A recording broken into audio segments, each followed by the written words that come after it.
তুই কি নিবি? জামাই ষষ্ঠীর কেনাকাটাই তোর বাপ। আমি তো আঁকা জিনিস নেবো। পাঞ্জাবি নিবি? হ্যাঁ পাঞ্জাবি নেবো, আমি ড্রয়িং এর সামগ্রী নেবো। এইটা নে, এইটা নে, এইটা নে।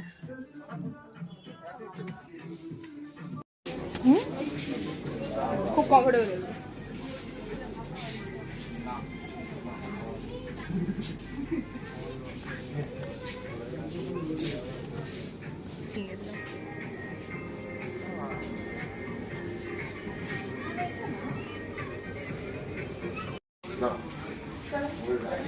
হাতা বড় কিন্তু ওটা।